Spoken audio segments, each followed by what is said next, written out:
ఈరోజు వాక్య ధ్యానాంశము. సమయానికి ప్రత్యక్షమయ్యే దేవుడు. ఏ నిమిషానికి ఏమి జరుగుతుందో ఎవరు ఊహించలేరు. రేపటి దినాన ఏమి సంభవించబోతుందో కూడా ఎవరికి తెలియదు. కొన్నిసార్లు రేపటిని గుర్చిన భయము మనల్ని ఉక్కిరి బిక్కిరి చేస్తూ ఉంటుంది. బిడ్డల వివాహాలు ఎలాగో, వ్యాపారంలో లాభాలు వస్తాయో రావో, ఒకవేళ జరగకూడదు జరుగుతుందేమోనని, మెడికల్ రిపోర్ట్స్ ఏమని వస్తాయో, ఒకవేళ వ్యతిరేకంగా వస్తే నా పరిస్థితి ఏమిటని, ఆ రిపోర్ట్స్లో ఒకవేళ నాకు ప్రాణాపాయ స్థితి ఉన్నదని తెలిస్తే వివాహం కాని నా కుమార్తెల సంగతి ఏమిటి, నా భార్య ఎలా జీవిస్తుంది, నాకు వ్యతిరేకంగా మనుషులు పన్నాగం పన్నుతున్నారు, వారు నిజమైన ఆలోచన కలిగి నాకు హాని చేసే ప్రయత్నం చేస్తున్నారు, వారు తలపెట్టిన కీడు ఒకవేళ నిజం అయితే నా కుటుంబం బజారును పడుతుంది, నా బిడ్డల భవిష్యత్తు బజారును పడుతుంది, నా బ్రతికే అతలాకుతలం అయిపోతుంది. ప్రభువా, ఇది జరగకుండా చెయ్యి అని ప్రార్థిస్తున్నావా? ఆనాడు దమస్కులో ఉన్న విశ్వాసులు కూడా ఇదే భయము గుండా వెళ్ళారు. దమస్కులో అనేక సమాజ మందిరాలు ఉన్నాయి. ఆ సమాజ మందిరాలలో అనేక మంది విశ్వాసులు తమ ఆత్మీయతను కొనసాగిస్తూ ఉన్నారు.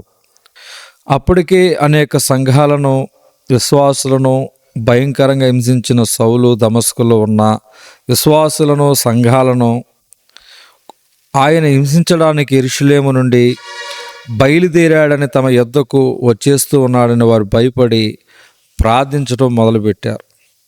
దుర్మార్గంగా ప్రవర్తిస్తున్న సౌలు బహు భయంకరంగా సంఘాలను హింసిస్తూ ఆఖరికి దమస్కు పట్టణము సమీపముగా వచ్చేశాడు. ఇప్పుడు సౌలు దమస్కు పట్టణములోనికి అడుగుపెట్టి క్రీస్తు సంఘాన్ని నాశనము చేయబోతున్నాడు.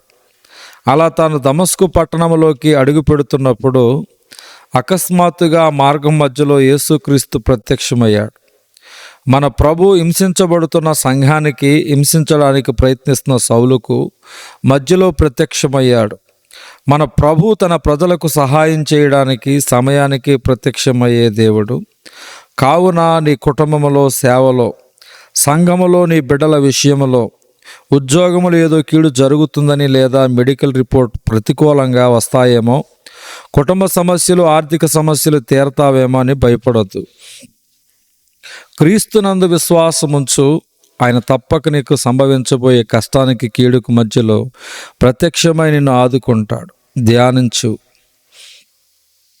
ఫరో తరుముతున్నప్పుడు సమయానికి ఎర్ర సముద్రాన్ని 2 పాయలు చేసిన దేవుడు, సంసోను బలము కొరకు ప్రార్థించగా సకాలములో జవాబిచ్చిన దేవుడు, ఇస్సాకునకు భార్య కావాల్సి వచ్చినప్పుడు రెబెకాను సకాలములో నడిపించిన దేవుడు, మోషేను కాపాడుకు ఫరో కుమార్తెను సకాలంలో ఏర్పరిచిన దేవుడు, షడ్రకు, మెషకు, అబద్నెగో అగ్నిగుండములు వేయబడగా సమయానికి ప్రత్యక్షమైన దేవుడు, దానియేలు సింహాల గుహలో వేయబడగా సకాలములో తన దూతను పంపి దానియేలును కాపాడిన దేవుడు, శిష్యుల పడవ సముద్రములో అపాయ స్థితిలో ఉండగా సకాలములో నీళ్లపై వచ్చి రక్షించిన దేవుడు, సమయానికి ప్రత్యక్షమయ్యే దేవుడు నీ జీవితంలో కూడా సమయానికి ప్రత్యక్షమై సహాయం చేయగలడు. నిబ్బరము కలిగి ధైర్యంగా ఉండండి. దేవుడు ఈ దిన వాక్య ధ్యానం దేవుడు దీవించునుగాక. ఆమేన్.